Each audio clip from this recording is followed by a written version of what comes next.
Pela fé posso enxergar, pela fé posso tocar, pela fé, pela fé.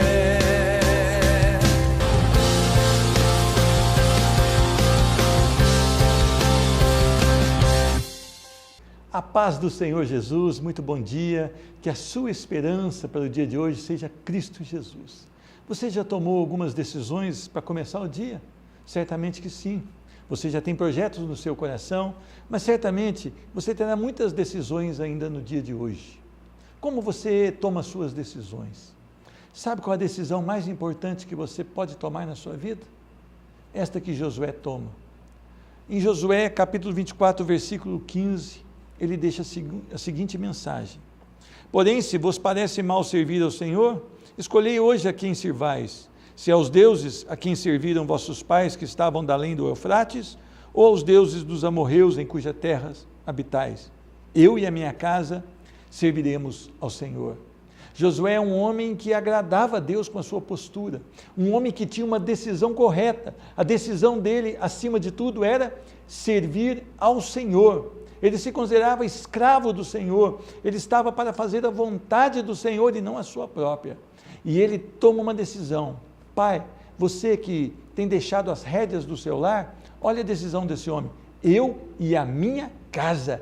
Esse homem era sacerdote do lar, ele não deixava que as pessoas agissem de qualquer maneira, mas ele tinha uma postura diante de Deus e ele governava a sua casa com a mão forte no Senhor. Eu quero que você preste muita atenção. Qualquer decisão que você for tomar hoje, da mais simples à mais complexa, primeiro, decida-se por Cristo Jesus. Tenha uma vida para louvor, para glória e sempre para agradar Cristo Jesus. As outras coisas, ao devido tempo, serão acrescentadas. Que Deus abençoe o seu dia, que o seu dia seja um dia de rica esperança em Cristo Jesus. Hoje nós estivemos em Ipuiuna para gravar uma entrevista com o pastor Algernon. Vamos então a essa entrevista?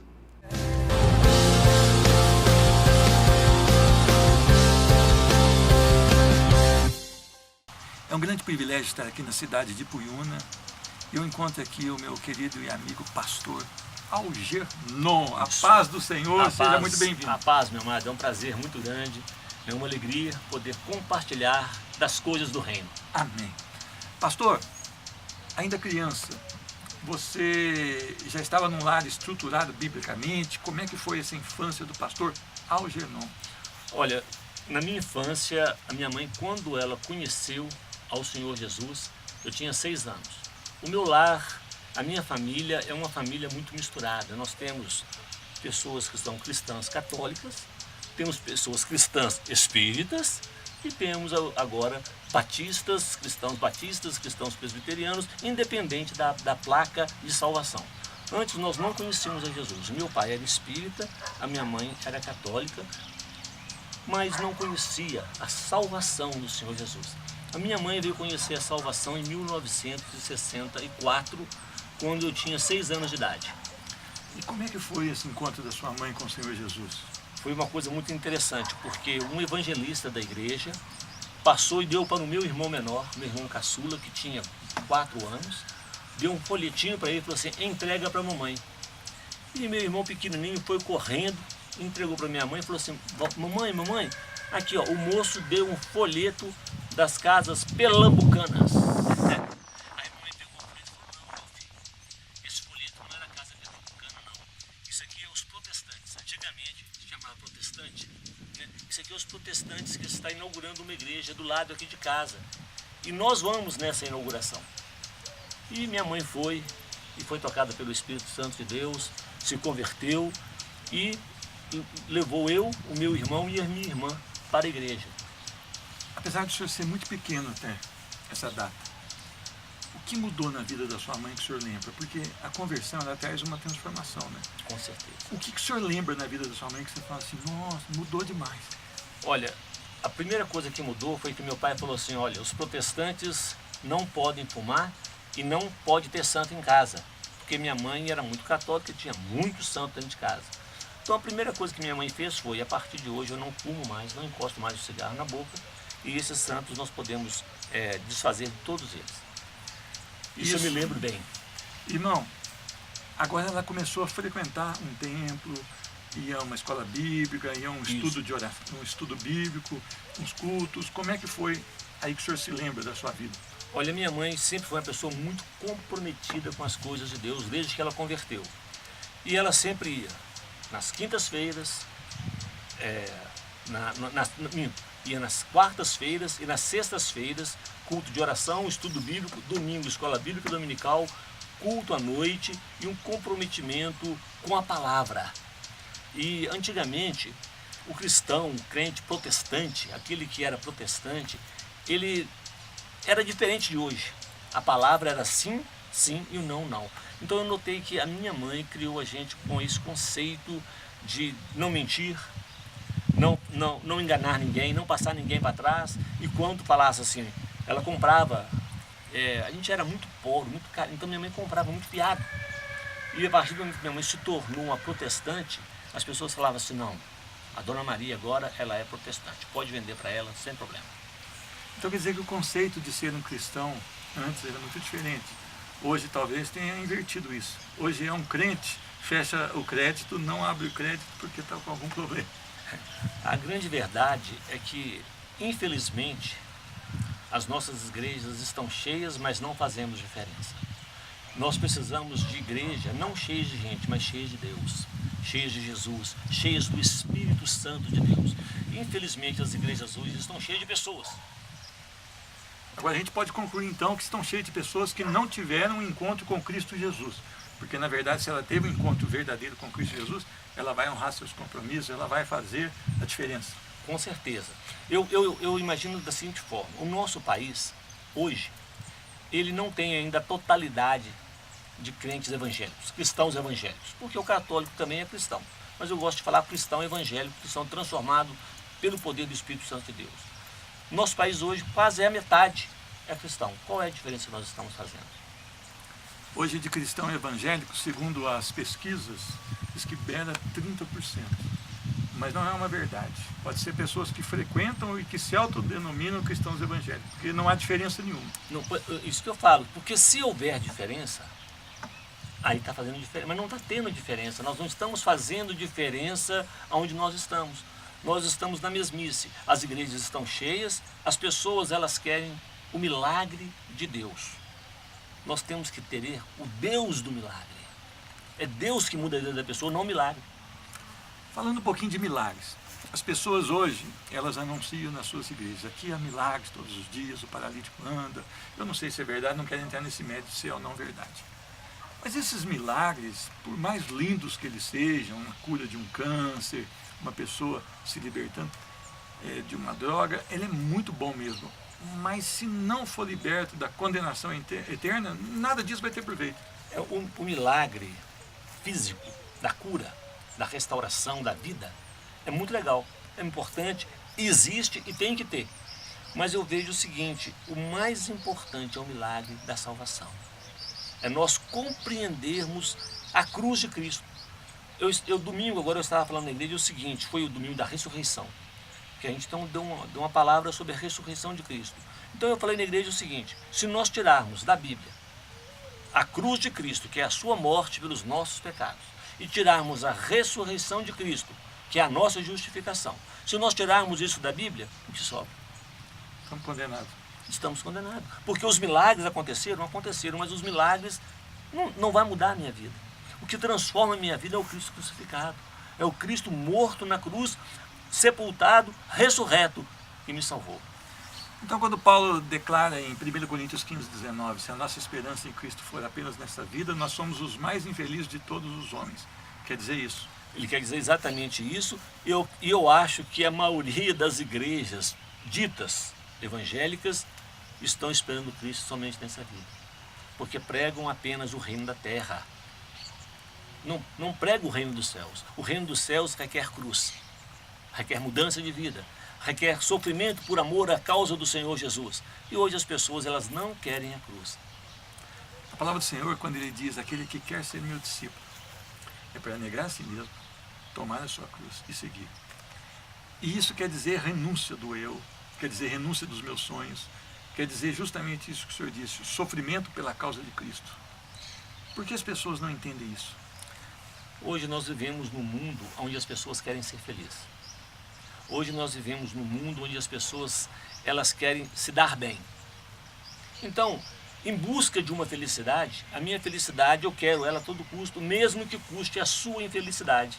Por isso que nós vemos casais separando, divorciando, desquitando, porque o marido quer ser feliz, a mulher quer ser feliz, mesmo que a minha felicidade acabe com a vida da minha esposa. Então as pessoas querem ser felizes na igreja. Então elas falam assim, não vou ficar nessa igreja não, porque eu não me sinto bem. Eu vou para outra, porque na outra o pastor fala isso, o louvor na outra é assim. E Cristo? Será que aonde está a obra redentora de Cristo? Aonde está a morte e a ressurreição do nosso Senhor Jesus? Que é o que traz salvação, é o que traz mudança. A minha mudança, ela vem através da salvação de Jesus Cristo, através de eu compreender a cruz de Cristo. Se eu não compreender a cruz de Cristo, se eu não compreender a morte de Jesus no meu lugar, porque aquele lugar era meu, e ele morreu, e a ira de Deus, que ia cair sobre a minha vida, caiu sobre ele. Por isso nós somos salvos. Esse sacrifício foi muito lindo, mas ao mesmo tempo, como o senhor declara agora, muito duro. Porque foi despejada sobre o nosso Jesus, que subiu aquela cruz porque ele quis. Ele não foi colocado naquela cruz, mas ele se deu naquela cruz, em obediência ao Pai. Por que as pessoas não amam o sacrifício de cruz? Enxergando da maneira correta esse sacrifício, essa dor, não pelos pregos. Quantos cristãos foram pregados numa cruz? Mas satisfazer a plena ira de Deus, Cristo Jesus suportou sozinho, para que eu e você creiamos e sejamos salvos. Olha, eu creio que a mensagem do Evangelho hoje, ela está deturpada. As pessoas não estão pregando a palavra de Deus. Elas pregam o que o outro quer ouvir. Uma vez eu estava lendo um livro, não vou citar o autor do livro aqui, não é o caso, mas esse autor falou assim, nós temos que fazer um culto voltado para as pessoas que não têm igreja. Está errado. O nosso culto é para Deus. O nosso culto é para adorar a Deus. O nosso culto é para glorificar a Deus e exaltar a Deus. Então as pessoas hoje, elas querem se sentir bem. Elas querem se sentir confortáveis, elas querem se sentir em paz com elas mesmas, mas elas não querem o Deus da paz. Então, o que acontece? Tem gente que fala assim, Jesus é meu herói. Né? Jesus é um mártir. Eu discordo 100% disso aí, porque o herói e o mártir não quer morrer. O herói, ele morre porque ele foi pego, mas ele luta por todos os meios para não morrer. O mártir é a mesma coisa, ele luta de todas as formas para não ser martirizado. Mas como você falou, Jesus se deu. Né? O apóstolo João escrevendo, ele fala assim, que Jesus fala assim, que ele se entregou, deu a sua vida para depois tê-la de volta. Então Jesus se entregou. Jesus não foi na cruz forçado. Não foram os romanos que mataram Jesus, não foi Judas que o traiu, por isso ele morreu, não foi porque Pedro o negou que ele foi para a cruz, ele foi para a cruz pelos meus pecados. Ele foi para a cruz para pagar o meu erro, o erro da humanidade, o erro de você que está me ouvindo, está me assistindo nesse momento. Ele foi para a cruz para pagar o nosso erro. E quando nós temos essa consciência, nós somos transformados pelo poder do Espírito Santo de Deus. Então ele morreu numa cruz. A ira de Deus que ia cair sobre a minha vida por causa do meu pecado, caiu sobre ele. E em Cristo Jesus nós temos a paz com Deus e a paz de Deus. Irmão, a palavra do Senhor, em João, capítulo 3, ela diz que a luz veio, mas os homens amaram mais as trevas do que a luz. Nós vivemos um país que está totalmente conturbado, com problemáticas de valores, de estrutura familiar, corrupção generalizada. Se esse Brasil conhecesse esse Deus a quem nós servimos, como seria esse país? Seria um pedaço do céu na terra. Porque olha só, nós temos um país onde não temos guerra, um país onde não se explode bombas toda hora, um país onde o povo é um povo bom, um povo sofrido, mas o nosso país é um país de povo corrupto. Não é o nosso governo que é corrupto. Tá? O governo saiu do meio do povo, o povo é corrupto, o povo quer levar vantagem. Então, se eu corto um carro na faixa contínua, eu estou pecando. Ali é proibido cortar. E se é uma proibição e eu transgrido a lei, transgressão da lei é pecado. Se eu estaciono o meu carro no local do idoso, estacionar o carro dele, eu estou errado. Ali não é lugar de eu pôr meu carro. Se eu estaciono o meu carro no lugar onde o deficiente físico vai pôr o carro dele, eu pôr o meu carro ali, eu não sou deficiente, eu estou errando. E eu erro constantemente nisso aí. Tá? Então, o que acontece? Se eu erro nessas pequenas coisas, quando eu estiver no governo, eu vou errar também. A corrupção vem de baixo. Então quer dizer que a corrupção, ela não começa no Senado, ela não começa na Câmara dos Deputados, ela começa na família. Começa na família. Então eu acho que se nós queremos mudar o Congresso, nós temos que mudar o nosso jeito de trabalhar com os nossos filhos em casa, com os nossos netos, trabalhar com os nossos sobrinhos, trabalhar com a esposa, com o esposo, trabalhar o conceito de eternidade, de salvação, de temor a Deus. A grande verdade é que falta temor a Deus. E quando nós perdemos o temor de Deus, nós não temos temor dos homens. Meu irmão, nosso tempo é chegado. Eu queria continuar para a semana que vem com esse bate-papo. A gente vai continuar gravando e semana que vem a gente vai apresentar então para você. E eu quero saber um pouquinho da conversão do pastor Algernon. Eu quero saber como é que foi a conversão dele. Nós vimos da mãe dele. Mas então semana que vem não perca o programa Restaurando Vidas.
Quero ler um texto hoje que se encontra em Atos, capítulo 3, a partir do versículo de número 1.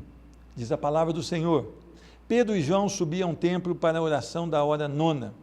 Era levado um homem coxo de nascença, o qual punham diariamente à porta do templo chamada Formosa, para pedir esmola aos que entravam.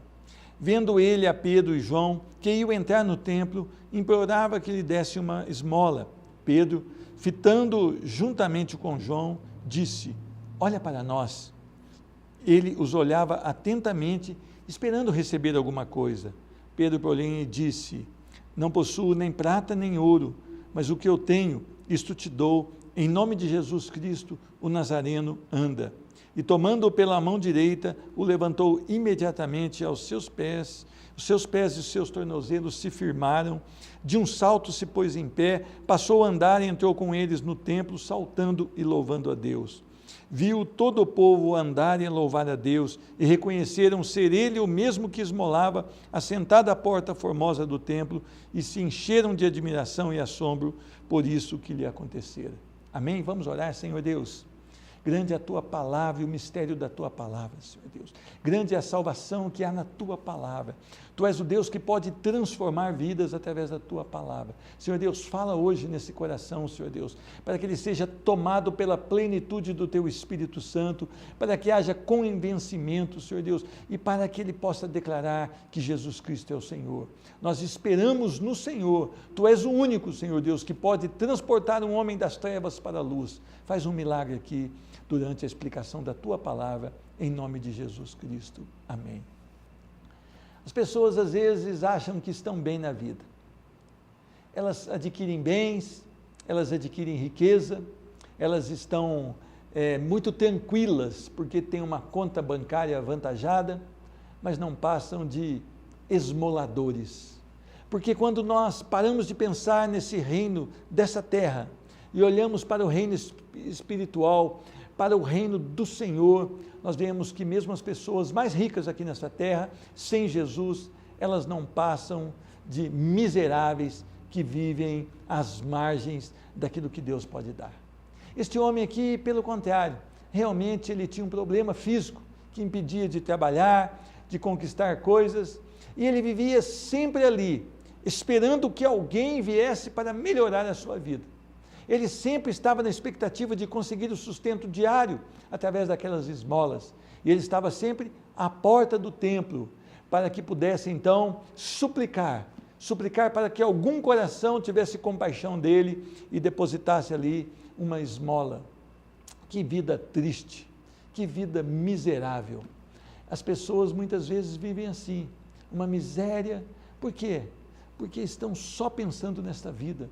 Elas não pensam que algo pode acontecer nas suas vidas quando elas se voltam para Cristo Jesus. Este homem então, ele se depara com dois homens de Deus, Pedro e João, que subiam ao templo para a oração. Uma característica do homem de Deus é essa, é o compromisso com a oração. Um homem precisa ter esse compromisso. Nós precisamos ter o nosso tempo devocional com Deus. Se você é cristão, se você é um imitador de Cristo, então você tem paixão pela sua palavra e você todo dia lê a palavra do Senhor, busca entendimento da palavra do Senhor, busca conhecimento de Deus, busca a mensagem que Deus tem para você através da palavra, e você também tem um tempo de oração. Pedro e João estavam indo para esse tempo de oração e eles se deparam então, e este homem então, que estava ali às margens da sociedade, ele era levado para esmolar. Olha que situação, eles o punham à beira da entrada do templo para pedir esmola. Então Pedro e João estavam passando e ele olha e fala, me dê uma esmola. Diz a palavra que ele implorava que lhe dessem uma esmola. Pedro e João, homens de Deus, param e olham para ele. Olham com um olhar totalmente diferente, um olhar de quem vivia Cristo Jesus, um olhar de quem tinha autoridade para falar das coisas do céu, um olhar de quem tinha um coração totalmente voltado para o Senhor da glória. Hoje nós temos os crentes contemporâneos que vivem nas práticas mundanas, que vivem apaixonados pelo ter, que não pensam em ser, que vivem se prostituindo através de uma novela, através de uma internet, passando aí pornografia, e depois querem dizer que são cheios do Espírito Santo. Não, aqui haviam homens cheios do Espírito Santo. Diz a palavra que este homem então olhou atentamente para Pedro e João, esperando receber alguma coisa. Ele estava talvez calculando, quanto será que eu vou ganhar se esses homens se agradarem de mim? Quanto será que eu vou ter? Será que vai dar para comprar metade aqui de uma, vamos dizer nos tempos de hoje, de um marmitex? Será que vai dar para ser um começo para formar a quantia para comprar uma refeição? Não. Pedro e João, então, olha para eles e diz, olha para nós, olha para nós. Ele os olhava atentamente, esperando receber alguma coisa. Pedro, porém, lhe disse, olha, isso que você me pede eu não tenho. Eu não tenho nada disso que você me pede. Mas o que eu tenho, eu te dou. Levanta e anda. Pedro e João estavam cheios do Espírito Santo. Pedro e João estavam sendo usados por Deus com sinais prodígios. Eles tinham uma vida totalmente negada a si mesmo. Eles tomaram a sua cruz e eles seguiam Jesus. Ser convertido ao Senhor, ser nascido de hoje é negar a si mesmo, é morrer para a vida, é nascer para Cristo Jesus, é antes de fazer qualquer coisa dizer, Senhor Jesus, o que tu queres que eu faça? As pessoas estão dizendo, cheias do Espírito Santo, mas não vivem para Cristo Jesus. Elas estão descendo as águas sem conhecerem Cristo Jesus. Elas dizem professar Cristo Jesus, mas não o conhecem. Não têm autoridade, não têm vida no altar, não têm busca na palavra, não têm tempo de oração. As pessoas hoje têm desonrado o nome do Senhor Jesus com as suas atitudes. Elas se dizem crentes, elas frequentam uma igreja, elas têm cargo em uma igreja, mas elas não têm a verdade explícita nos seus corações. Por isso a igreja de hoje é irrelevante, por isso a igreja de hoje não faz a diferença. As pesquisas dizem que os evangélicos são 30% hoje da população. Quem dera fosse, não há 30% da população, quem sabe 4% ou 5%, quem sabe 2%, porque se houvesse 30%, haveria um poder extraordinário. As pessoas seriam tocadas, 1/3 de uma população rendida verdadeiramente aos pés do Senhor. Hoje nós temos homens e mulheres que frequentam uma igreja, que têm a credencial de uma igreja, mas que não são a igreja do Senhor, que não vivem para a glória do Senhor, que vivem para si mesmo. Mas esses homens não, eles eram diferentes, eles renunciaram a sua vida por Cristo Jesus, e eles então, na autoridade do poder que vem de Cristo Jesus, eles dizem, e tomam-o pela mão direita, e ele o levanta, imediatamente os seus pés e tornozelos ficam firmes. Por quê? Porque aqueles dois homens estavam revestidos de autoridade dos céus. Meus irmãos, você tem buscado a autoridade dos céus na sua vida? Ou você tem trabalhado para dar coisas, para dar celular para o seu filho, para dar roupa de marca, e você não tem vivido para a honra e glória do Senhor? Ou você diz que vai no teu serviço, até prega, mas eu não estou falando de pregar no serviço, eu estou falando de deixar um tempo especial para viver aquilo que Deus espera de você. As pessoas hoje faltam à reunião de oração por causa do trabalho, não porque está no tempo do trabalho, mas fazem hora extra no horário da reunião de oração. As pessoas não têm comunhão através da palavra, as pessoas não têm corações dobrados diante do Senhor em oração. Por isso a igreja hoje não faz tanta diferença como poderia fazer. Este homem então, ele firma os seus pés, ele não ganha os miseráveis moedas, mas ele ganha uma nova oportunidade de agora caminhar novamente, de não precisar ser levado para esmolar, de não precisar depender do favor dos outros, mas agora ele poderia fazer uma escolha, viver para louvor e glória do Senhor, ou viver para ganhar muito dinheiro, ou para ter a sua vida apartada do Senhor. E o que ele resolve aqui? De um salto se pôs em pé, passou a andar e entrou com eles quem? Pedro e João no templo, saltando e louvando a Deus. O milagre quem fez não foi João e Pedro. João e Pedro foram instrumentos de Deus, mas a honra, a glória, o mérito, sempre Cristo, sempre Deus Pai, sempre o Espírito Santo. Você precisa tirar os olhos das coisas terrenas e você precisa levantar os seus olhos para os céus, como esse homem. Ele estava andando, ele poderia contar para os seus parentes, ele poderia falar para as pessoas que desfaziam dele. Não, ele entrou ao templo, agora ele poderia entrar ao templo e louvar, e saltar, e glorificar o nome do Senhor, não só com os seus lábios, mas com o seu coração, com as suas pernas, com o seu corpo, porque ele estava atrás de esmolas, mas o que o Senhor dá é muito melhor do que esmolas. O Senhor dá a oportunidade de você servi-lo, o Senhor dá a oportunidade de você ser reconciliado com Deus, o Senhor lhe dá a oportunidade de ter uma nova vida em Cristo Jesus. Ah, meus irmãos, o que vale essa vida de 60, 70, 80 anos, comparado com uma eternidade? Diz a palavra que as pessoas reconheceram, vendo o andar, e as pessoas então ficaram admiradas e assombradas. Por quê? Porque um coxo, um paralítico, agora andava. O Senhor pode fazer infinitamente mais do que pedimos ou pensamos. Quais as suas escolhas hoje? Cristo Jesus ou as coisas desse mundo? Que Deus te abençoe. No nome de Jesus, eu quero orar por você. Senhor Deus, Tu és o Deus que pode todas as coisas e que sabe todas as coisas. Tu conheces o coração dessa pessoa que assiste esse programa, Senhor Deus.